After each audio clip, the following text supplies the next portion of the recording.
Hello everyone, आप लोगों का स्वागत है अपने यूट्यूब चैनल टीचिंग दर्पण पर। दोस्तों, आज हम सब देखेंगे बीपीएससी घटना चक्र पूर्णावलोकन बुक, जो बीपीएससी द्वारा पूछे गए सभी परीक्षाओं का प्रश्न पत्र इसमें शामिल है, जो टीआरई के लिए अति महत्वपूर्ण है। तो चलिए दोस्तों, देखते हैं नए वीडियो में आज आधुनिक भारत का इतिहास, जो पिछले वीडियो में एक भाग कंप्लीट हो गया था। अगर वो वीडियो ना देखे हो तो देख लीजिएगा, बहुत ही महत्वपूर्ण टॉपिक उसमें पढ़ाया गया है। तो आज बात करते हैं नए टॉपिक में, ब्रिटिश शासन का भारतीय अर्थव्यवस्था पर प्रभाव। तो इसमें पहला क्वेश्चन देखिए, उस क्षेत्र की पहचान करें जहां से यूरोपवासियों को सर्वोत्तम सोरा और अफीम प्राप्त होता था। बिहार से, गुजरात से, बंगाल से, मद्रास से। तो कहाँ से प्राप्त होता था? बिहार से। फैक्ट देखिए फ्रेंड्स, यूरोप वासियों को सर्वोत्तम सोरा और अफीम बिहार से प्राप्त होता था। अगला क्वेश्चन देखिए, अंग्रेजी शासनकाल में भारत का कौन सा क्षेत्र अफीम उत्पादन हेतु प्रसिद्ध था? बिहार, दक्षिणी भारत, गुजरात, असम। अंग्रेजी शासनकाल में भारत का कौन सा क्षेत्र अफीम उत्पादन हेतु प्रसिद्ध था? बिहार, दक्षिणी भारत, गुजरात, असम। तो कौन था? बिहार था।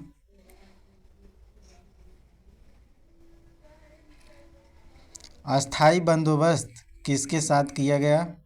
जमींदारों के साथ, ग्रामीण समुदायों के साथ, मुकदमों के साथ, किसानों के साथ। तो अस्थाई बंदोबस्त किसके साथ किया गया था?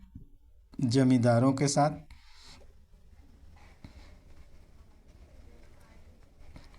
(1793) ईस्वी में कॉर्नवालिस ने भू राजस्व की अस्थाई बंदोबस्त प्रणाली का प्रारंभ किया। इसे इस्तेमदारी, जमींदारी, मालगुजारी एवं विषयदारी आदि विभिन्न भिन्न नामों से भी जाना जाता है। यह व्यवस्था बंगाल, बिहार, उड़ीसा तथा उत्तर प्रदेश के वाराणसी एवं उत्तरी कर्नाटक में लागू थी। इसके अंतर्गत समूचे ब्रिटिश भारत के क्षेत्रफल का लगभग 19% हिस्सा शामिल था।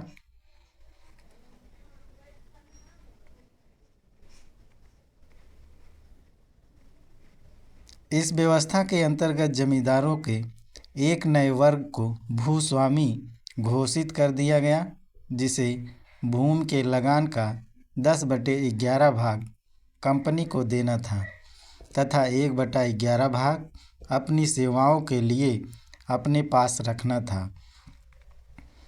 अस्थाई बंदोबस्त के अंतर्गत जमींदारों को छोटे पूंजीपत भद्र नवाब थे।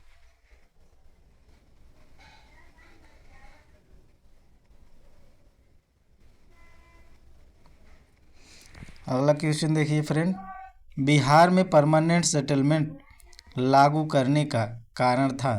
तो जमींदारों का जमीन पर अधिकार न रहना, जमींदारों के लिए जमीन पर वंश परंपरागत अधिकार होना, स्वेच्छा से हस्तांतरित करने का अधिकार, भू राजस्व का राजस्व निर्णय करना, जमींदारी प्रथा का निर्मूलन। बिहार में परमानेंट सेटलमेंट लागू करने का कारण था? तो क्या कारण था? भू राजस्व का निर्णय करना।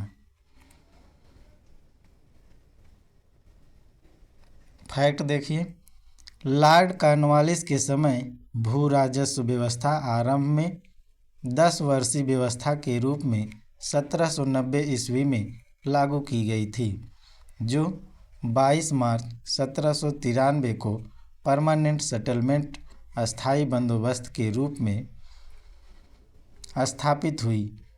इस व्यवस्था का बिहार में लागू करने का कारण जमींदारों के लिए जमीन पर वंश परंपरागत अधिकार को स्वेच्छा से हस्तांतरित करना तथा मूल कारण कंपनी के लिए भू राजस्व की एक निश्चित राशि तय करना था।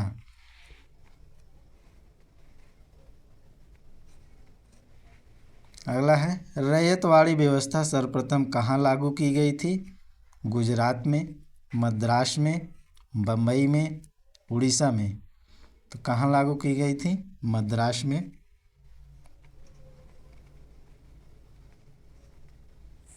रैयतवाड़ी व्यवस्था सर्वप्रथम मद्रास प्रेसिडेंसी में अलेक्जेंडर रीड के द्वारा 1792 ईस्वी में तमिलनाडु के बारामहल क्षेत्र में लागू की गई। इसके बाद यह व्यवस्था बम्बई प्रेसिडेंसी में भी लागू हुई।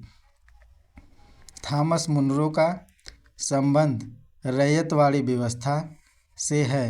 वर्ष 1809 में थॉमस मुनरो ने इसे कुछ क्षेत्रों में लागू किया। 1820 में मद्रास का गवर्नर बनने पर इसे मद्रास में लागू किया।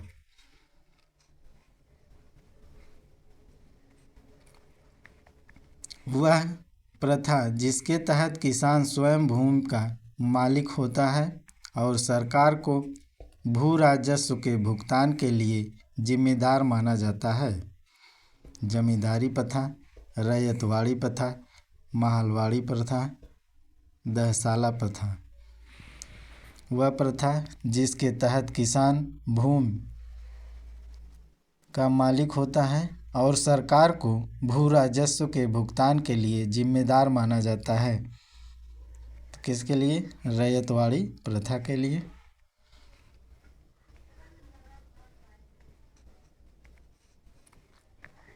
रैयतवाड़ी प्रथा के अंतर्गत किसान स्वयं भूमि का मालिक होता है और सरकार को भू राजस्व भुगतान के लिए जिम्मेदार माना जाता है।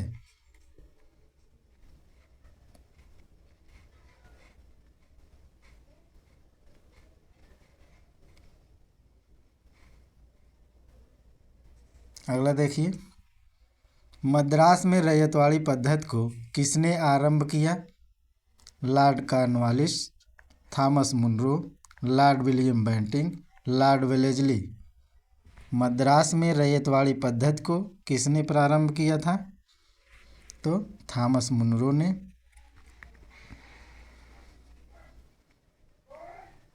ब्रिटिश व्यवस्था में रैयतवाड़ी भू राजस्व संग्रह दक्षिण भारत में मुख्यतः प्रचलित था। मद्रास में इस पद्धति को मुनरो ने प्रारंभ किया था। अगला है फिलिंग द ब्लैंक। बंगाल में और बिहार में भूमि पर किराएदारों के अधिकारों को बंगाल किराएदारी अधिनियम द्वारा दिया गया था। 1885 में, 1886 में, 1889 में, 1900 में। तो कब दिया गया था? 1885 में।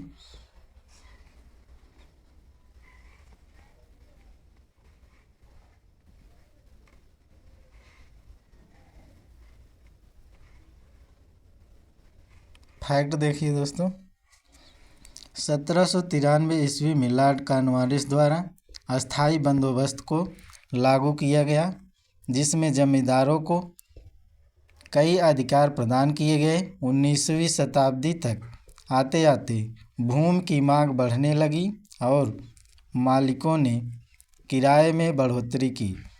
यह समय किसानों के विद्रोह का था। इसी बीच बंगाल सरकार ने बंगाल एवं बिहार में बंगाल किराएदारी अधिनियम 1885 लागू किया, जिसमें भूमि मालिकों को जमींदारों और किराएदारों के अधिकारों को परिभाषित किया गया। अगला क्वेश्चन है, जमींदारों द्वारा कृषकों से मांगे गए बेगार या अवैध उपकरण को किस नाम से भी जाना जाता है? वेथी, मेथी, साथी और बीती। तो किस में माना जाता है? बेथी।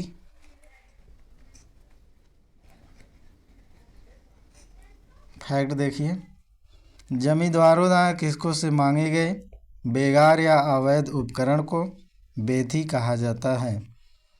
लोगों ने बिना मजदूरी के काम करवाने की प्रथा बेगार कहलाती है, अर्थात एक प्रकार का अवैतनिक जबरन श्रवण होता है।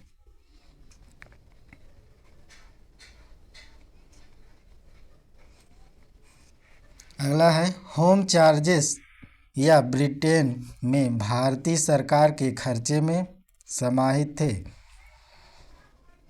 ब्रिटिश भारतीय अधिकारियों की पेंशन, भारत में खरीदे गए सैन्य एवं अन्य भंडार, रेलवे के ग्रांटेड ब्याज, उपर्युक्त सभी। तो क्या थे? उपर्युक्त सभी थे। ब्रिटिश भारतीय अधिकारियों की पेंशन शामिल था, भारत में खरीद एवं सैन्य एवं अन्य भंडार, रेलवे की ग्रांटेड ब्याज।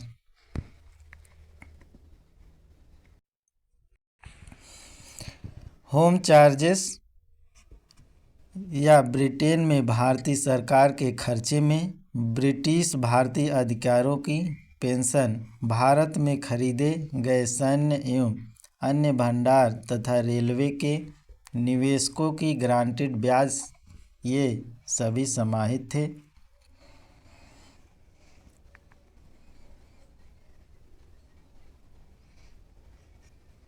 अगला देखिए, बम्बई योजना में प्रस्ताव था तीव्र आर्थिक विकास दर का, समान वितरण का, कुछ पूंजीवादी विशेषताओं के परित्याग का, कर्मचारी कामगार कल्याण योजना का। बम्बई योजना में प्रस्ताव था, तो किसका प्रस्ताव था? इनमें से कोई नहीं। फैक्ट देखते हैं। बम्बई योजना, बम्बई प्लान 1944-1945 में प्रमुख भारतीय उद्योगपतियों के एक समूह द्वारा प्रस्तुत की गई थी।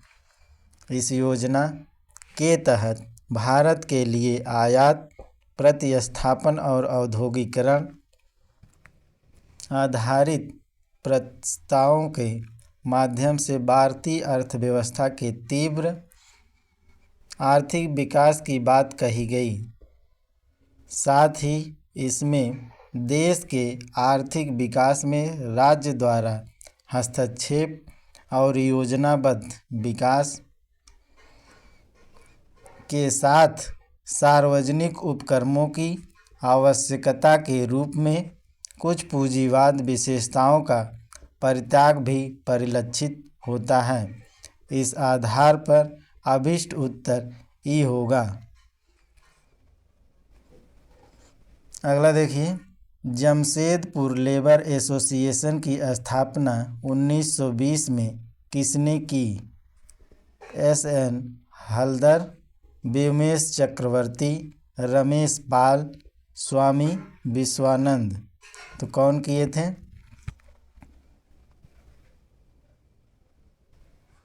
एस.एन. हलदर। फैक्ट देखिए, जमशेदपुर लेबर एसोसिएशन की स्थापना वर्ष 1920 में एम.एन. हलदर ने की थी। यह जमशेदपुर में स्थापित टाटा इस्पात उद्योग के कामगारों के साथ शुरू हुआ था।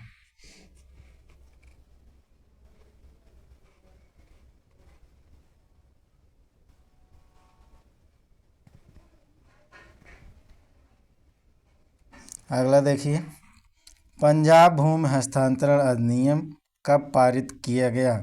1850, 1895, 1900, 1905।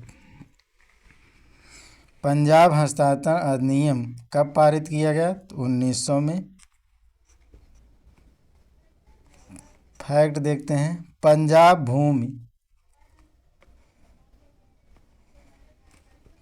भूमि हस्तांतरण अधिनियम 1900 ईस्वी में पारित किया गया, जिससे कृषकों की भूमि का गैर कृषकों के पास हस्तांतरित होना समाप्त हो गया।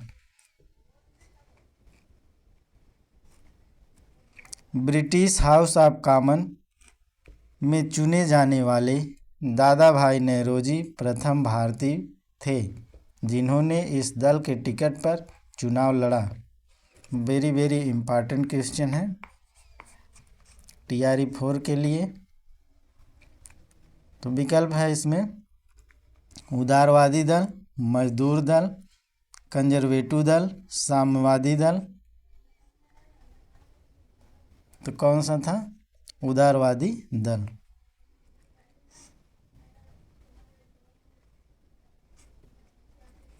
दादा भाई नौरोजी 1825 से 1917 ने 1865 ईस्वी में WC बनर्जी के साथ मिलकर लंदन इंडिया सोसाइटी का गठन किया, जिसका कार्य भारत के दुख दर्दों का प्रचार करना था। 1892 ईस्वी में लिबरल पार्टी के टिकट पर ब्रिटिश हाउस ऑफ कॉमन के लिए चुने जाने वाले पहले भारतीय थे दादा भाई नौरोजी ने।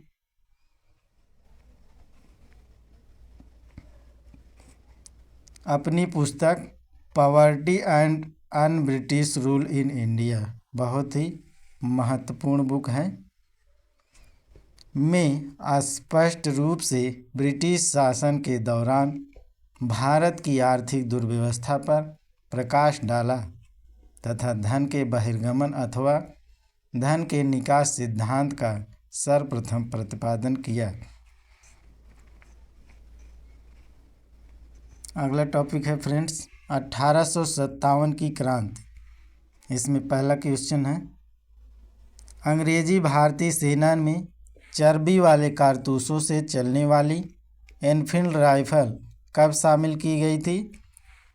नवंबर 1856, दिसंबर 1856, जनवरी 1857, फरवरी 1857। तो कब शामिल की गई थी? नवंबर दिसंबर 1856 में।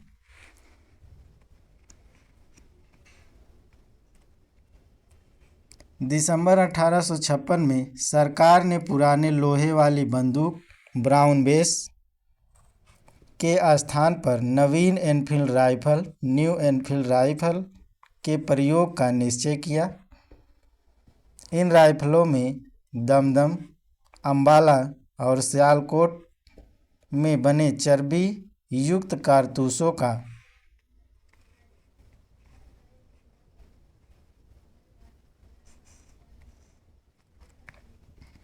प्रयोग किया जाना था, जिसमें गाय और सूअर की चर्बी लगी होती थी। इस नई राइफल में कारतूस के ऊपर भाग को मुंह से काटना पड़ता था। जनवरी 1857 में बंगाल सेना में यह अफवाह फैल गई कि चर्बी वाले कारतूस में गाय और सूअर की चर्बी है। सैनिक अधिकारियों ने इस अफवाह की जांच किए बिना तुरंत इसका खंडन कर दिया, किंतु सैनिकों को विश्वास हो गया कि चर्बी वाले कारतूसों का प्रयोग उनके धर्म को नष्ट करने का एक निश्चित प्रयत्न है और यही कारतूस 1857 के विद्रोह का तात्कालिक कारण बना।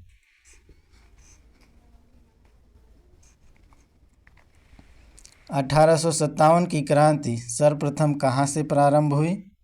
लखनऊ, इलाहाबाद, मेरठ और झांसी। तो कहाँ से प्रारंभ हुई थी? तो मेरठ से।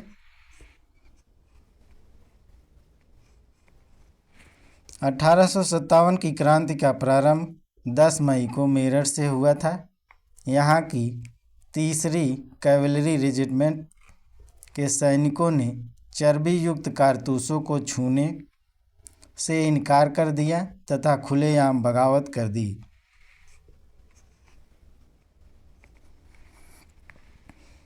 1857 का विद्रोह सर्वप्रथम प्रारंभ हुआ बैरकपुर से, मेरठ से, दिल्ली से और झांसी से। तो कहाँ से प्रारंभ हुआ था? मेरठ से।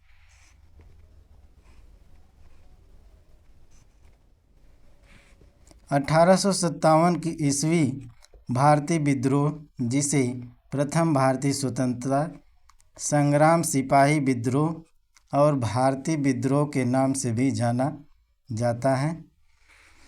इस क्रांति की शुरुआत 10 मई 1857 को मेरठ से हुई, जो धीरे धीरे कानपुर, बरेली, झांसी, दिल्ली, अवध आदि स्थानों में फैल गई।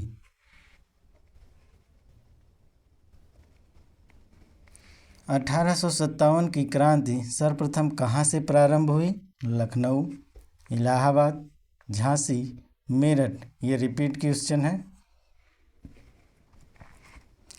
इस बुक में बहुत से क्वेश्चन रिपीटेड हैं, तो इसलिए ये बहुत ही महत्वपूर्ण बुक है TRE 4 के एग्ज़ाम के लिए। 1857 की क्रांति का प्रारंभ 10 मई को मेरठ से हुआ था। यहाँ की 3री कैवेलरी रेजिमेंट के सैनिकों ने चर्बी युक्त कारतूसों को छूने से इनकार कर दिया तथा खुलेआम बगावत कर दी।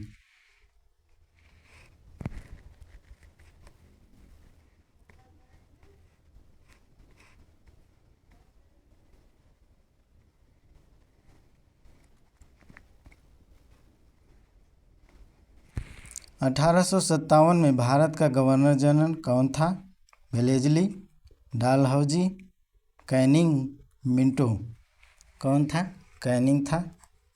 1857 में भारत का गवर्नर जनरल कौन था? तो कैनिंग था।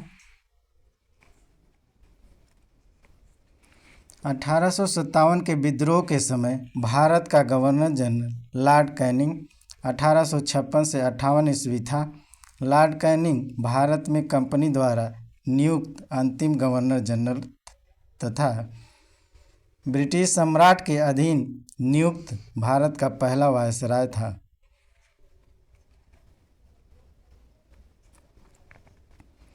निम्न में से कौन सा ईस्ट इंडिया कंपनी के सिपाहियों को विद्रोही बनाने का कारण नहीं था? ईसाई धर्म फैलाने के लिए कंपनी के अधिकारियों के प्रयास, जहाज पर यात्रा करने के लिए सिपाहियों का आदेश, भत्ते की रोकथाम, अधिकारियों की अक्षमता। तो क्या नहीं कारण था? अधिकारियों की अक्षमता।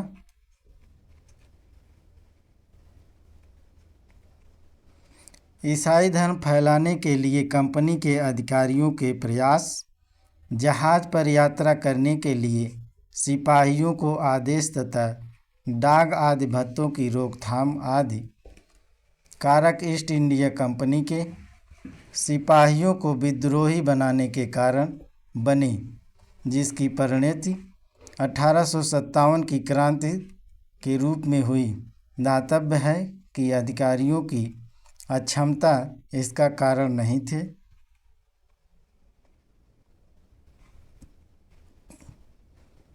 यद्यपि अधिकारियों द्वारा किए गए दुर्व्यवहार से आवश्यक इसे भड़काया।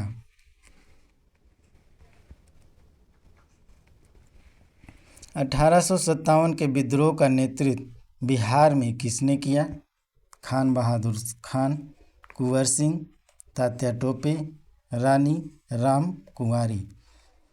1857 का विद्रोह बिहार में किसने किया? तो बाबू कुंवर सिंह। बहुत ही इम्पोर्टेंट क्वेश्चन है, कई बार रिपीट हुआ है। 1857 में जगदीशपुर में विद्रोह की अगुवाई करने वाले कुंवर सिंह बिहार के वर्तमान भोजपुर जिला मुख्यालय आरा से संबंधित थे। जब उन्होंने अंग्रेज़ों के विरुद्ध विद्रोह का झंडा बुलंद किया, प्रकृति ने उन्हें अदम्य शौर्य, वीरता और सेना नायक के आदर्श गुणों से मंडित किया। इसी कारण उन्हें सही रूप में विद्रोह के दौरान बिहार का सिंह माना जाता है।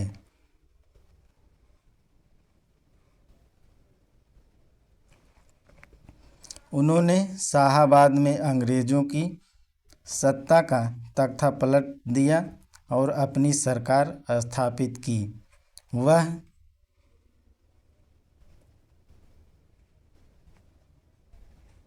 कानपुर पर संयुक्त आक्रमण के लिए नाना साहेब की मदद हेतु कालपी की ओर आगे बढ़े। वह विद्रोह की मशाल को रोहतास, मिर्ज़ापुर, रीवा, बांदा और लखनऊ तक ले गए, जहां उनका अत्यंत सम्मानपूर्वक स्वागत किया गया। अपनी अंतिम सफलता के रूप में उन्होंने अपने गृहनगर जगदीशपुर के निकट अंग्रेज़ों को बुरी तरह पराजित किया। इसी युद्ध के दौरान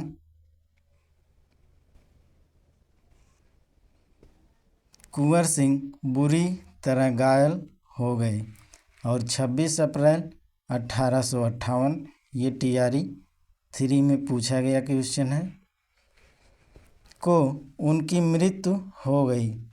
उनकी मृत्यु के बाद उनके भाई अमर सिंह ने दिसंबर 1858 तक अंग्रेज़ों के विरुद्ध संघर्ष जारी रखा।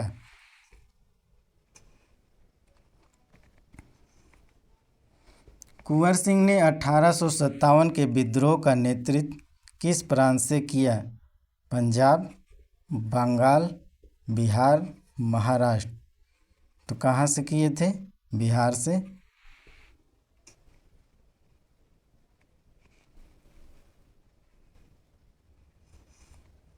अगला देखिए, 1857 के विद्रोह का नेतृत्व बिहार में किसने किया?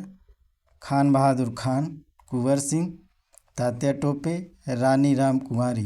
देखिए फिर ये रिपीटेड क्वेश्चन है, किसने किया था? कुंवर सिंह ने। अगला देखिए, बिहार में 1857 के विद्रोह का नेतृत्व किसने किया? नाना साहेब, तात्या टोपे, कुंवर सिंह, मौलवी अब्दुल्ला। तो किसने किया था? कुंवर सिंह ने।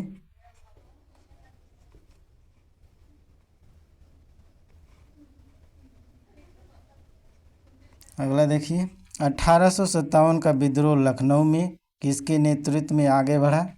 बेगम ऑफ अवध, तात्या टोपे, रानी लक्ष्मीबाई, नाना साहब। तो लखनऊ में पूछ रहा है तो बेगम ऑफ अवध होगा।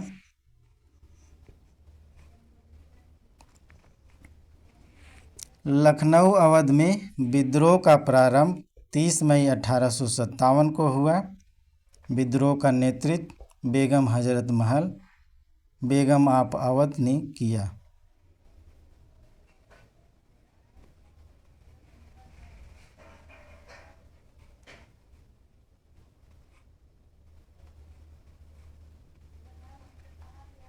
अगला देखिए, बिहार में 1857 के विद्रोह का नेतृत्व किसने किया था?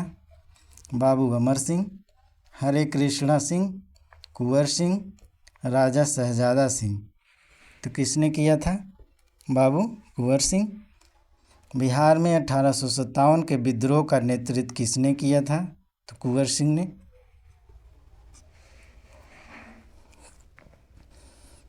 अगला देखिए, 1857 के विद्रोह के एक नेता कुंवर सिंह किस स्थान से संबंधित थे? ग्वालियर, जगदीशपुर, झांसी, मेरठ। तो कहाँ से संबंधित थे? जगदीशपुर से। अगला देखिए, कुंवर सिंह अंग्रेज़ों के खिलाफ 1857 के विद्रोह में किस जगह शामिल हुए? आरा, पटना, बेतिया, वाराणसी। तो कहाँ शामिल हुए थे? आरा में।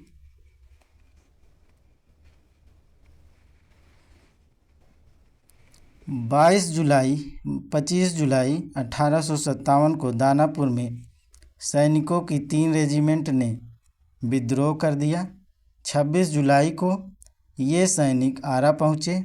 यहाँ कुंवर सिंह ने इनका नेतृत्व स्वीकार किया। इस प्रश्न का उत्तर बिहार लोक सेवा आयोग ने पटना माना है, जबकि सही उत्तर आरा होना चाहिए।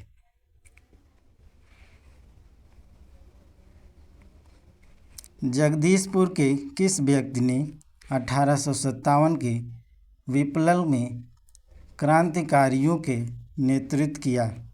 कुंवर सिंह, चंद्रशेखर, तीरथ सिंह, राम सिंह। जगदीशपुर के किस व्यक्ति ने 1857 के विप्लव में क्रांतिकारियों का नेतृत्व किया? तो कुंवर सिंह ने किया था।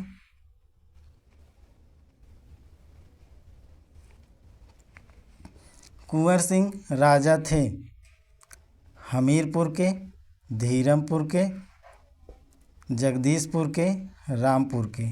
तो कहाँ के थे? जगदीशपुर के।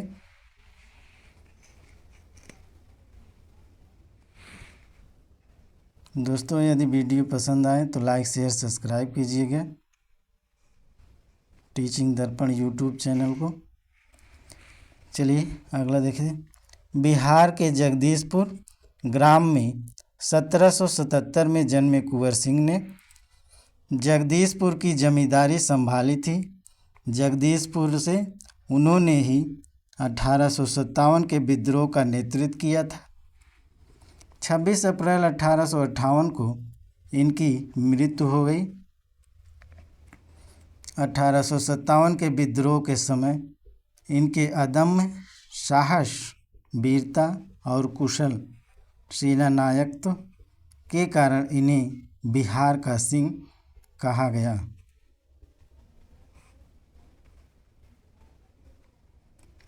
जगदीशपुर के राजा थे नाना साहेब, तात्या टोपे, लक्ष्मीबाई, कुंवर सिंह।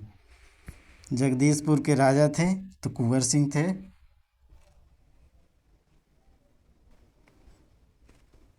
इनमें से किसने 1857 के विद्रोह में सक्रिय भाग लिया था?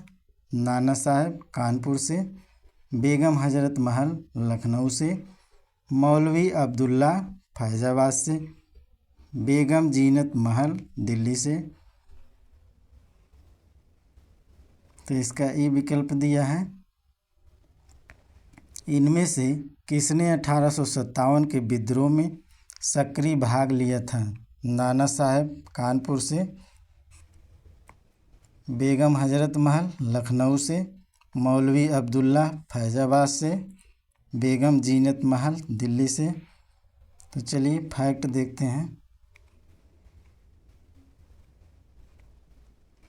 ईस्ट इंडिया कंपनी के राजनीतिक, आर्थिक, सामाजिक तथा धार्मिक कारणों के फलस्वरूप 1857 का विद्रोह प्रारंभ हुआ। लखनऊ में इस विद्रोह का प्रारंभ मई 1857 में हुआ। यहाँ पर इस विद्रोह का नेतृत्व बेगम हजरत महल ने किया था। कानपुर में इस विद्रोह का नेतृत्व नाना साहेब के द्वारा तथा फैजाबाद में इस विद्रोह का नेतृत्व मौलवी अब्दुल्ला शाह ने किया था। जबकि बहादुर शाह जफर, अंतिम मुग़ल बादशाह की पत्नी बेगम जीनत महल ने अप्रत्यक्ष रूप से इस विद्रोह में भाग लिया था। इस प्रकार दिए गए प्रश्न के सभी विकल्पों में से सबसे उचित उत्तर विकल्प ई होगा, मतलब उपयुक्त में से एक से अधिक।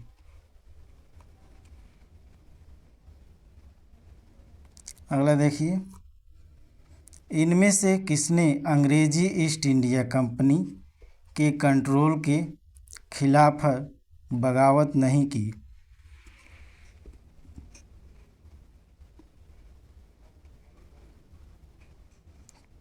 विकल्प देखते हैं। विजयनगरम का राजा, हैदराबाद का निजाम, तमिलनाडु के पोलीगार, त्रावणकोर के दीवान बेलू थम्पी। क्वेश्चन क्या है? इनमें से किसने अंग्रेजी ईस्ट इंडिया कंपनी के कंट्रोल के खिलाफ बगावत नहीं की? विजयनगरम का राजा, हैदराबाद का निजाम, तमिलनाडु का पोलीगार और त्रावणकोर के दीवान बेलू थम्पी। तो कौन बगावत नहीं किया? हैदराबाद के निजाम।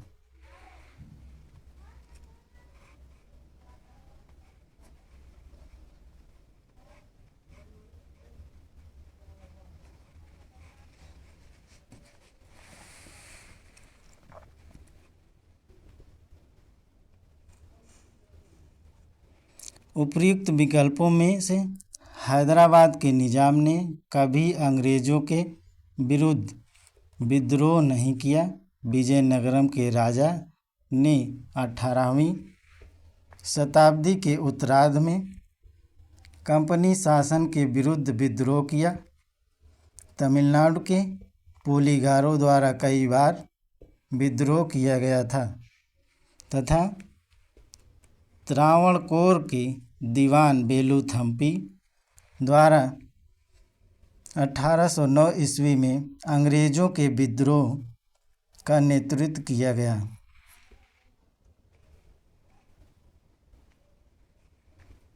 पटना के 1857 के स्वतंत्रता संग्राम के नेता थे हैदर अली खान, राजपूत कुंवर सिंह, जुझार सिंह, कुशल सिंह। तो कौन थे? राजपूत कुंवर सिंह। पटना बिहार में जगदीशपुर के जमींदार कुंवर सिंह ने विद्रोह का नेतृत्व किया। उनकी जमींदारी कंपनी की नीतियों के कारण छिन गई थी। उन्होंने भी अपने रोष की अभिव्यक्ति विद्रोह में कर दी। 1857 के विद्रोह का बिहार में 15 जुलाई 1857 से 20 जनवरी 1858 तक केंद्र था रामपुर, हमीरपुर, धीरपुर, जगदीशपुर। 1857 के विद्रोह का बिहार में 15 जुलाई 1857 से 20 जनवरी 1858 तक केंद्र था रामपुर, हमीरपुर, धीरपुर, जगदीशपुर। तो कौन केंद्र था? जगदीशपुर।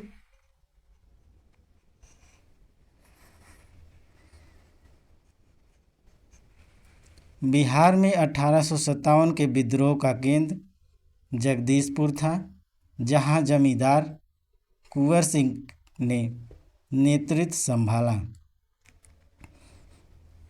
शाहबाद जिले में अंग्रेज़ों की सत्ता का तख्ता पलटकर अपनी सरकार स्थापित की। बिहार के विद्रोह को पटना डिवीज़न कमिश्नरी के कमिश्नर विलियम टेलर और बंगाल के गोलदाज फौज के मेजर विंसेंट आयर द्वारा दबा दिया गया।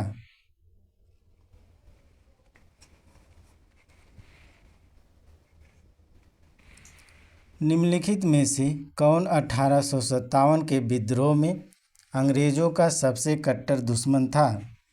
मौलवी अब्दुल्ला शाह, मौलवी इदादुल्ला, मौलाना फजले हक खैराबाद, नवाब लियाकत अली।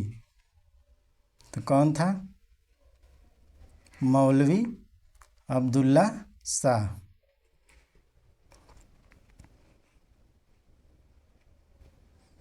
मौलवी अब्दुल्ला शाह ने फैजाबाद में विद्रोह को अपना नेतृत्व प्रदान किया। ये अंग्रेज़ों के सबसे कट्टर दुश्मन थे। वह मूलतः तमिलनाडु में आर्काट के रहने वाले थे, पर वह फैजाबाद में आकर बस गए थे। उन्होंने भारत के विभिन्न धर्मानुयायियों का आह्वान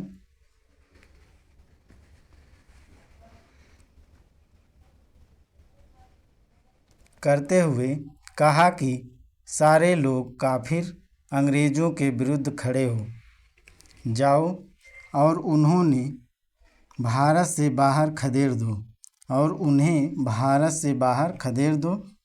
इनके बारे में अंग्रेज़ों ने कहा कि अदम्य साहस के गुणों से परिपूर्ण और दृढ़ संकल्प वाले व्यक्ति तथा विद्रोहियों में सर्वोत्तम सैनिक।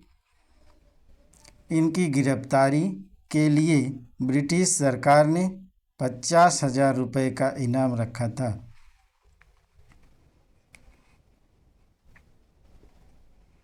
1857 के विद्रोह को किस उर्दू कवि ने देखा था? तो मीर तकी मीर, जोक, गालिब, इकबाल। तो कौन देखा था?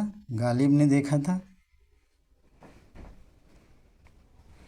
1857 के विद्रोह को मिर्जा गालिब ने स्वयं अपनी आँखों से देखा था। निम्नलिखित में से किसका नाम 1857 ईस्वी के आंदोलन से जुड़ा है? भगत सिंह, तात्या टोपे, बीजी तिलक, जी के गोखले। निम्नलिखित में से किसका नाम 1857 के आंदोलन से जुड़ा है? तो भगत सिंह, तात्या टोपे, बाल गंगाधर तिलक, गोपाल कृष्ण गोखले। तो किससे जुड़ा है? तात्या टोपे से।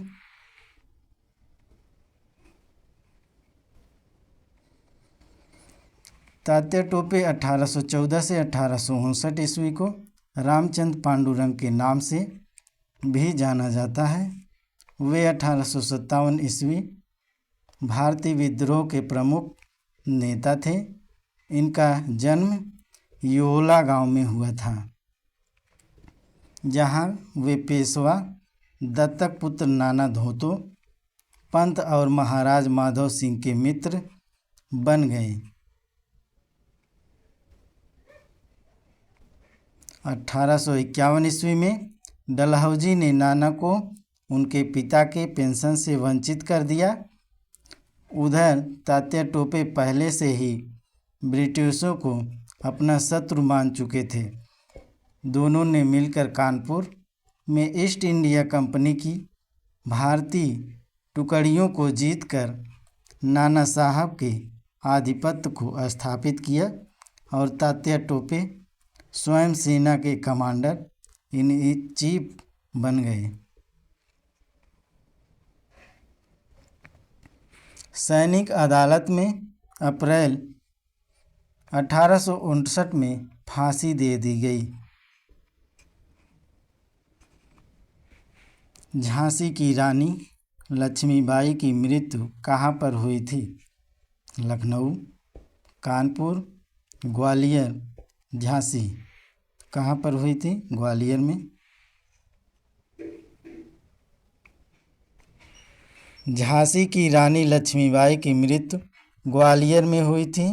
ग्वालियर में ही महारानी लक्ष्मीबाई की समाधि स्थित है। महारानी लक्ष्मीबाई का जन्म वाराणसी में हुआ था। इनके बचपन का नाम मनु था।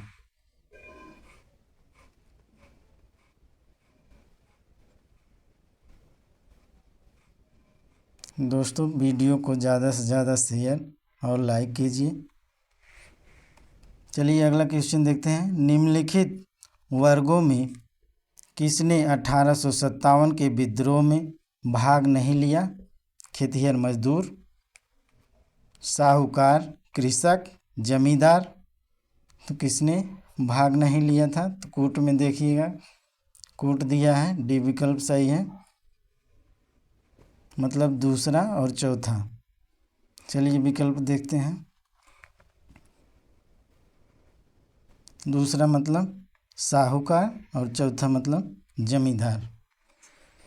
क्वेश्चन देखते हैं फिर से। निम्नलिखित वर्गों में से किसने 1857 के विद्रोह में भाग नहीं लिया? तो कौन नहीं लिए थे? साहूकार और एक जमींदार। चलिए अगला क्वेश्चन फैक्ट देखते हैं। पहले 1857 का विद्रोह बहुत बड़े क्षेत्र में फैला हुआ था और इसे जनता का व्यापक समर्थन प्राप्त था। फिर भी पूरे देश को यह भारतीय समाज के सभी अंगों तथा वर्गों को अपनी लपेट में नहीं ले सका। यह दक्षिणी भारत तथा पूर्वी और पश्चिमी भारत के अधिकांश भागों में नहीं फैल सका। भारतीय रजवाड़े के अधिकांश शासक तथा बड़े जमींदार पक्के स्वार्थी तथा अंग्रेज़ों के शक्ति से भयभीत थे और वे विद्रोह में शामिल नहीं हुए।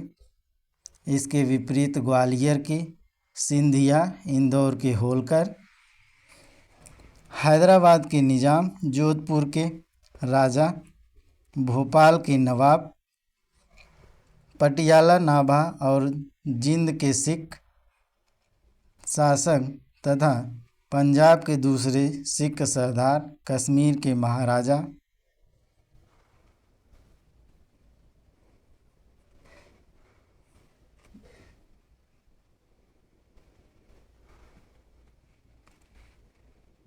तथा दूसरे अनेक सरदारों और बड़े जमींदारों ने विद्रोह को कुचलने में अंग्रेज़ों की सक्रिय सहायता की। गवर्नर जनरल कैनिंग ने बाद में टिप्पणी की कि इन शासकों ने तूफान को आगे बांध की तरह काम किया, वरना यह तूफान एक ही लहर में हमें बहा ले जाता। आगे देखिए, व्यापारियों और शिक्षित वर्ग ने कलकत्ता और बम्बई में सभाएं कर अंग्रेज़ों की सहायता के लिए प्रार्थना की। उच्च तथा मध्य वर्गों के अधिकांश लोग विद्रोहियों के आलोचक थे। विद्रोह में शामिल अवध के बहुत से तालुकदारों, बड़े जमींदारों ने अंग्रेज़ों से यह आश्वासन पाकर कि उनकी जागीरें वापस दे दी जाएगी, विद्रोह से किनारा कर लिया। आगे देखिए, ग्रामीण जनता के हमलों का निशाना सूदखोर थे, इसलिए वे स्वाभाविक तौर पर विद्रोह के शत्रु हो गए थे। आधुनिक शिक्षा प्राप्त भारतीयों ने भी विद्रोह का साथ नहीं दिया। शिक्षित भारतीय देश का पिछड़ापन समाप्त करना चाहते थे। उनके मन में यह गलत विश्वास भरा था कि अंग्रेज़ आधुनिकीकरण के ये काम पूरा करने में उनकी सहायता करेंगे।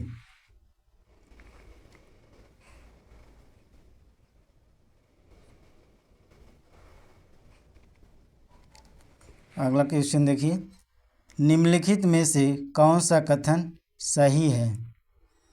1857 में दरभंगा, डुमराव और हटवा के महाराजाओं और उनके साथी जमींदारों ने आदमी तथा पैसे से अंग्रेज़ों की मदद की। दूसरा विकल्प है 1857 में दरभंगा, डुमराव और हटवा के महाराजाओं और उनके साथी जमींदारों ने आदमियों से अंग्रेज़ों की मदद की, पैसे से नहीं। अगला विकल्प देखिए, 1857 में दरभंगा, डुमराव और हटवा के महाराजाओं और उनके साथी जमींदारों ने पैसे से अंग्रेज़ों की मदद की, आदमियों से नहीं।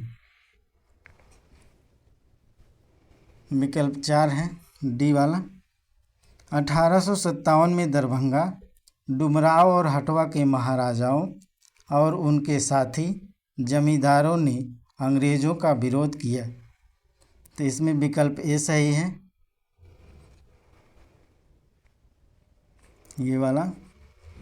1857 में दरभंगा, डुमराव और हटवा के महाराजाओं और उनके साथी जमींदारों ने आदमी तथा पैसे से अंग्रेज़ों की मदद की।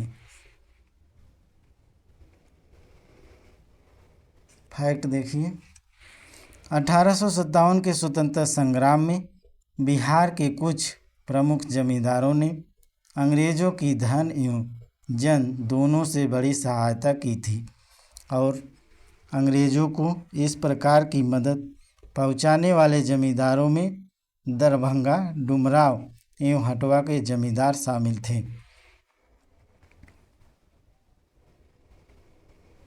1857 के विद्रोह से बिहार का कौन सा भाग अप्रभावित रहा? दानापुर, पटना, आरा, मुजफ्फरपुर, मुंगेर।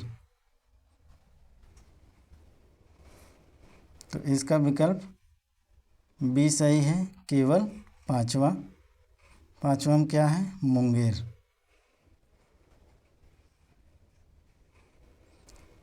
1857 के विद्रोह से बिहार का कौन सा भाग अप्रभावित रहा? तो कौन सा भाग? मुंगेर प्रभावित नहीं था।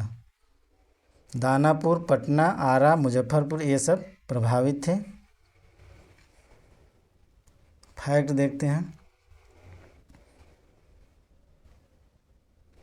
1857 के विद्रोह के दौरान बिहार में आरा, दानापुर, पटना, मुजफ्फरपुर तथा वर्तमान भोजपुर विद्रोह के प्रमुख केंद्र थे।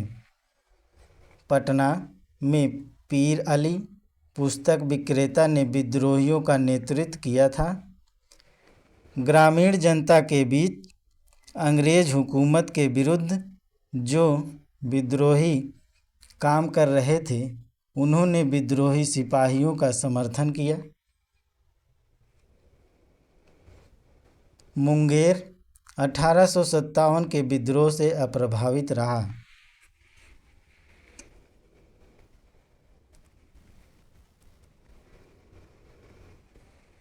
अगला क्वेश्चन देखिए। 1857 के विद्रोह के दौरान ब्रिटिश सेना के किस सेनापति को कुंवर सिंह के विद्रोह विरुद्ध भेजा गया? General Hewitt, sir Collins Campbell. 1857 के विद्रोह के दौरान ब्रिटिश सेना के किस सेनापति को कुंवर सिंह के विरुद्ध भेजा गया? तो general Hewitt, sir Collins Campbell.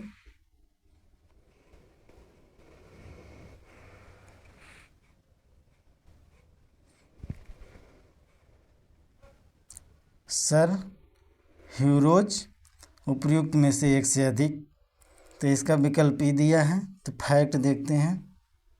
Fact में क्या कह रहा है? 1857 के विद्रोह के दौरान ब्रिटिश सेना के विंसेंट आयर को कुंवर सिंह के विरुद्ध भेजा गया। 1857 में जगदीशपुर बिहार में विद्रोह का नेतृत्व कुंवर सिंह ने किया था। इस विकल्प में है ये नहीं है, तो इसलिए विकल्प ये है। अगला देखिए। 1857 का विद्रोह लखनऊ में किसके नेतृत्व में आगे बढ़ा? बेगम अवध, तात्या टोपे, रानी लक्ष्मीबाई, नाना साहेब। तो कौन था लखनऊ से? बेगम ऑफ अवध या बेगम हजरत महल। लखनऊ अवध में विद्रोह का प्रारंभ 30 मई 1857 को हुआ। यहाँ विद्रोह का नेतृत्व बेगम हजरत महल ने किया और अपने अल्पवयस्क पुत्र विरजिस कादिर को नवाब घोषित किया। मार्च 1858 में कैंपबेल ने यहाँ के विद्रोह को समाप्त कर लखनऊ पर पुनः कब्जा कर लिया, जबकि बेगम हजरत महल ने आत्मसमर्पण करने से इनकार कर दिया और नेपाल चली गई।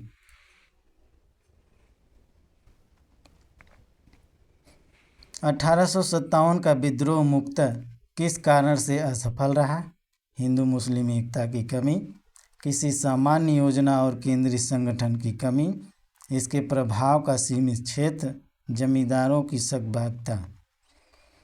1857 का विद्रोह मुख्यतः किस कारण से असफल रहा? तो किस कारण से? किसी सामान्य योजना और केंद्रीय संगठन की कमी से असफल रहा। 1857 के विद्रोह की असफलता का मुख्य कारण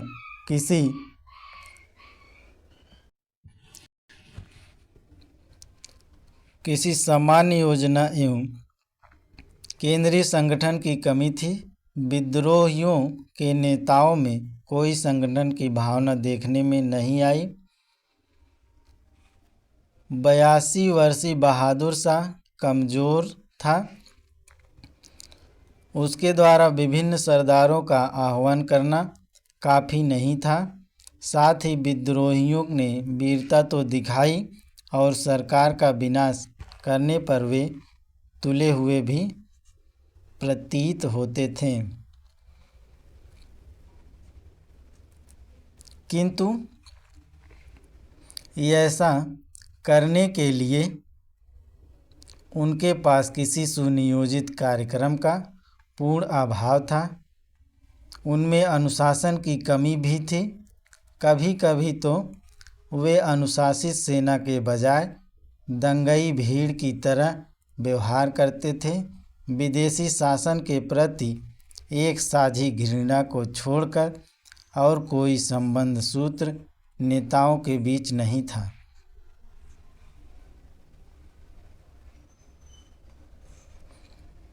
किसी क्षेत्र विशेष से ब्रिटिश सत्ता को उखाड़ फेंकने के बाद उन्हें पता भी नहीं होता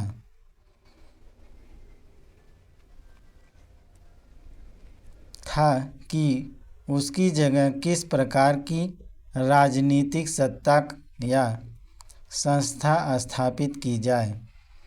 उनके पास एक भविष्योन्मुख कार्यक्रम, सुसंगत विचारधारा, राजनीतिक परिप्रेक्ष्य या भावी समाज और अर्थव्यवस्था के प्रति एक स्पष्ट दृष्टिकोण का अभाव था। अगला क्वेश्चन है 1857 के विद्रोह की विफलता के निम्नलिखित में से कौन से कारण थे। पहला है अंग्रेजों की सैन्य श्रेष्ठता। विद्रोहियों के पास कोई एकीकृत कार्यक्रम एवं विचारधारा नहीं थी। तीसरा है समाज के सभी वर्गों से समर्थन का अभाव था। तो कूट में दिया गया है, तो इसका विकल्प उपयुक्त में से कोई नहीं है। फैक्ट देखते हैं। 1857 के विद्रोह की असफलता का मुख्य कारण किसी सामान्य योजना एवं केंद्रीय संगठन की कमी थी। विद्रोहियों के नेताओं में कोई संगठन की भावना देखने में नहीं आई। 82 वर्षीय मुगल सम्राट बहादुर शाह कमज़ोर था। उसके द्वारा विभिन्न सरदारों का आरोहण करना काफ़ी नहीं था। साथ ही विद्रोहियों ने वीरता तो दिखाई और सरकार का विनाश करने पर वे तुले हुए भी प्रतीत होते थे। किंतु ऐसा करने के लिए उनके पास किसी सुनियोजित कार्यक्रम का पूर्ण अभाव था। उनमें अनुशासन की कमी भी थी। कभी कभी तो अनुशासित सेना के बजाय दंगई भीड़ की तरह व्यवहार करते थे। विदेश शासन के प्रति एक साझी घृणा को छोड़कर और कोई संबंध सूत्र नेताओं के बीच नहीं था।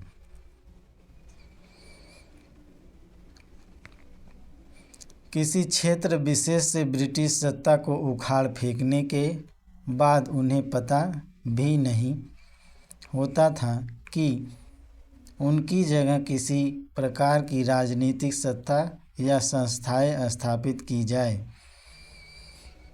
उनके पास एक भविष्योन्मुख कार्यक्रम, सुसंगत विचारधारा, राजनीतिक परिप्रेक्ष्य या भावी समाज और अर्थव्यवस्था के प्रति स्पष्ट दृष्टिकोण का अभाव था।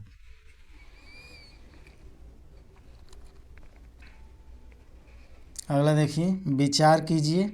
कथन का 1857 के प्रथम स्वतंत्रता संग्राम ब्रिटिश सरकार से स्वतंत्रता प्राप्त करने में असफल रहा। कारण का बहादुर शाह जफर के नेतृत्व का जन सहयोग नहीं मिला था और अधिकांश महत्वपूर्ण रियासतों के शासक उनका साथ देने में कतरा गए।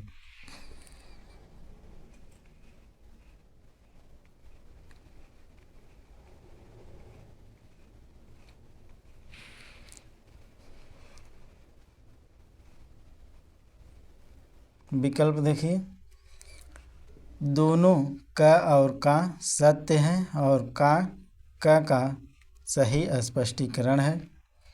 बी वाला देखिए, दोनों क और का सत्य है परंतु का सही स्पष्टीकरण नहीं है।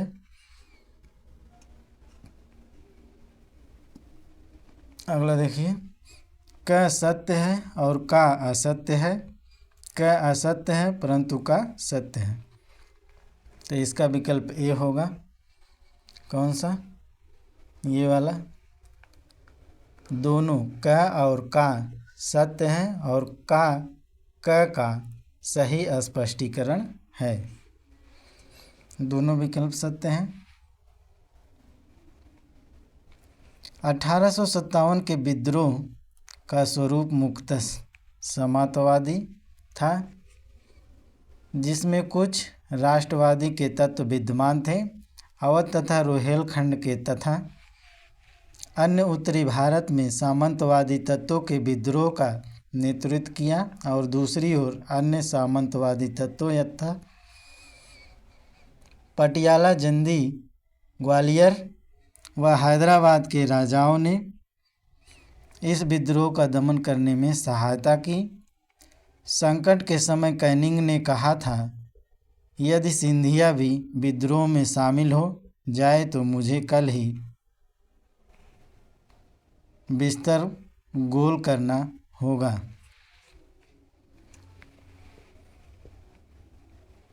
महारानी विक्टोरिया ने भारतीय प्रशासन को ब्रिटिश ताज के नियंत्रण में लेने की घोषणा कब की थी? 1 नवंबर 1858, 31 दिसंबर 1857, 6 जनवरी 1858, 17 नवंबर 1859। महारानी विक्टोरिया ने भारतीय प्रशासन को ब्रिटिश ताज के नियंत्रण में लेने की घोषणा कब की? तो 1 नवंबर 1858। दोस्तों, इस वीडियो को कम से कम 2 या 3 बार वॉचिंग कीजिएगा, इससे ज़्यादा समझ में आएगा। पहली बार देखेंगे तो 50 से 60% ही समझ में आएगा, उसके बाद दोबारा तिबारा देखिएगा तो कंठस्थ हो जाएगा। 1857 की क्रांति के दमन के पश्चात 1 नवंबर 1858 को महारानी विक्टोरिया ने भारतीय प्रशासन को ब्रिटिश ताज के नियंत्रण में लेने की घोषणा की। इस घोषणा के बाद भारत में कंपनी के शासन को समाप्त कर भारत को सीधे ब्रिटिश क्राउन के अधीन कर दिया गया। एक भारत मंत्री का सचिव तथा 15 सदस्यों वाली इंडियन काउंसिल की स्थापना की गई। तत्कालीन गवर्नर जनरल लॉर्ड कैनिंग को ही भारत का प्रथम वायसराय बनाया गया। निम्नलिखित में से किस तिथि को रानी विक्टोरिया की उद्घोषणा जारी हुई? 1 नवंबर 1857, 27 मार्च 1858, 1 नवंबर 1858, उपयुक्त में से एक से अधिक। तो कब जारी हुई थी? 1 नवंबर 1858 को। फिर से देखिए प्रश्न, निम्नलिखित में से किस तिथि को रानी विक्टोरिया की उद्घोषणा जारी हुई? तो कब जारी हुई थी? 1 नवंबर 1858 को।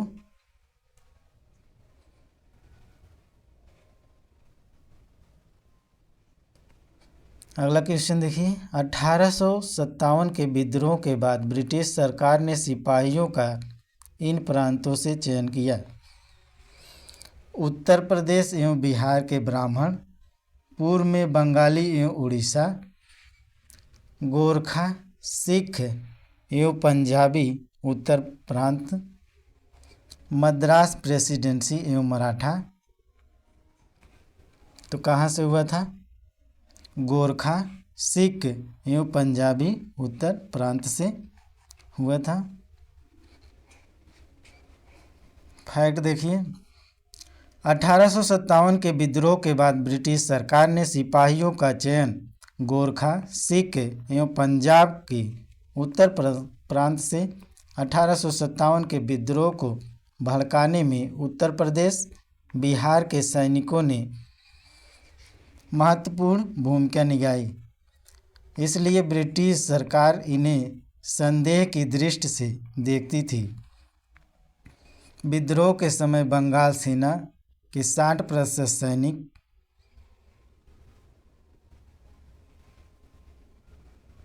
अवध तथा उत्तरी पश्चिमी यूपी प्रांत के थे। विद्रोह के लिए भारतीय सेना उत्तरदायी थी। इसी कारण 1 नवंबर 1858 को महारानी विक्टोरिया के घोषणा पत्र के अंतर्गत सेना का पुनर्गठन किया गया, जो विभाजन और प्रतिलोभन की नीति पर आधारित था।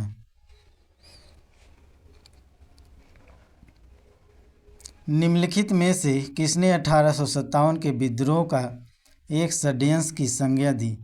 सर जेम्स आउल्ट्रम एवं W Taylor, sir John Lawrence, T R. Holmes. 1857 को एक षड्यंत्र की संज्ञा दी तो किसने दिया था?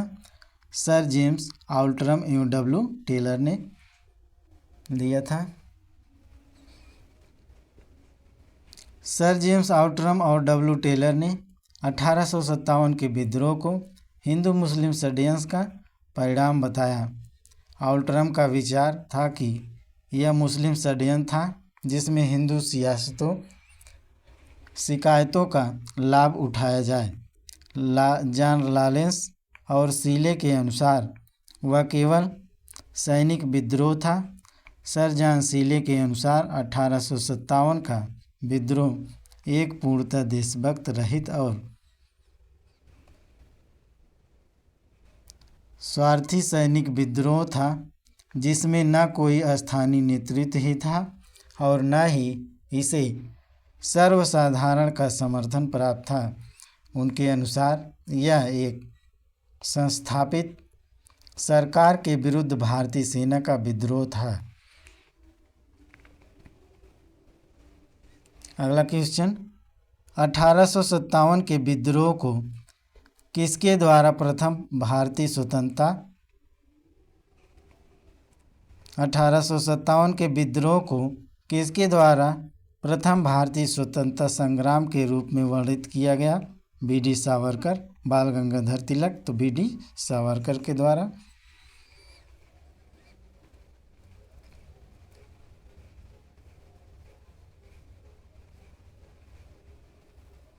आगे देखिए, आर.सी. मजूमदार,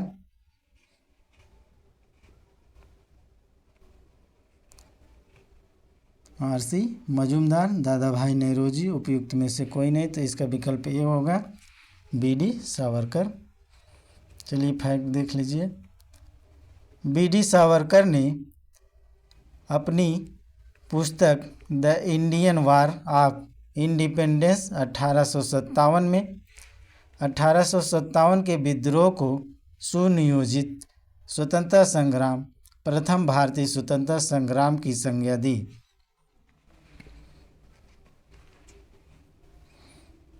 अगला देखिए, 1857 के विद्रोह को किसके द्वारा प्रथम भारतीय स्वतंत्रता संग्राम के लिए वर्णित किया गया था?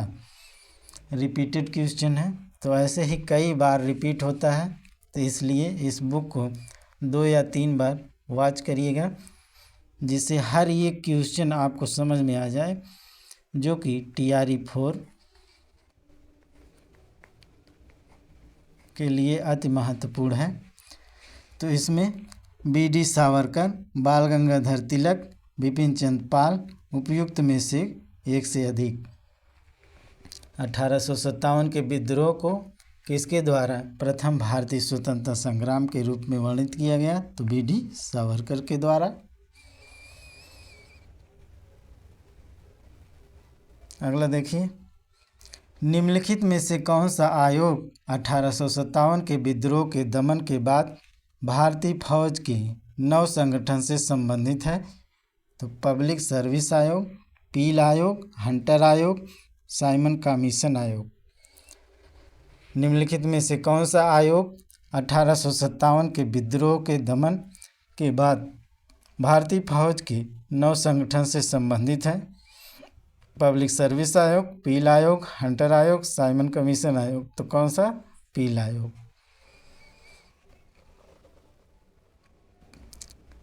1857 के विद्रोह के दमन के बाद ब्रिटिश सरकार ने भारतीय फौज के नवगठन के लिए पील आयोग का गठन किया, जिसने सेना के रेजिमेंटों को जाति, समुदाय और धर्म के आधार पर विभाजित किया। यूरोपीय सैनिकों की संख्या जो 1857 से पूर्व 45,000 थी, अब 65,000 कर दी गई तथा भारतीय सैनिकों की संख्या 2,38,000 से 2,38,000 से घटाकर 1,40,000 कर दी गई। बंगाल में यूरोपीय सैनिकों का भारतीय सैनिकों से 1:2 का अनुपात रखा गया, जबकि मद्रास तथा बम्बई में यह अनुपात 1:3 का रखा गया।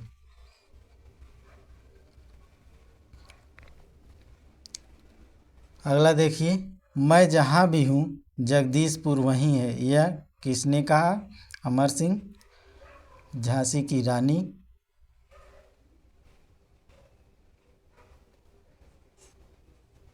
कुंवर सिंह। जनरल लायड, तो कौन थे? कुंवर सिंह ने कहा था। (1857) के विद्रोह के दौरान बिहार का शाहाबाद जिले के जगदीशपुर के 80 वर्षीय बाबू कुंवर सिंह ने बिहार में विद्रोह का नेतृत्व किया। इसी विद्रोह के दौरान कुंवर सिंह ने कहा, मैं जहाँ भी हूँ जगदीशपुर वहीं है। कुंवर सिंह की मृत्यु के बाद इनके भाई अमर सिंह ने विद्रोह का नेतृत्व संभाला और दिसंबर 1858 तक युद्ध जारी रखा।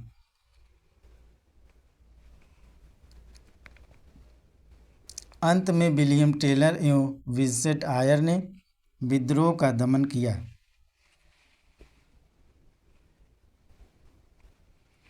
किसने कहा था कि 1857 की घटना का प्रारंभ धर्म के संघर्ष के रूप में हुआ था और उस घटना का अंत स्वतंत्रता संग्राम के रूप में हुआ? Doctor SN. Sen, Ashok Mehta, BD. Savarkar, RC. Majumdar. तो किसने कहा था? Doctor SN. सेन ने कहा था। फिर से देख लीजिए क्वेश्चन। किसने कहा था कि 1857 की घटना का प्रारंभ धर्म के संघर्ष के रूप में हुआ था और उस घटना का अंत स्वतंत्रता संग्राम के रूप में हुआ? तो किसने कहा था? Doctor SN. सेन ने कहा था।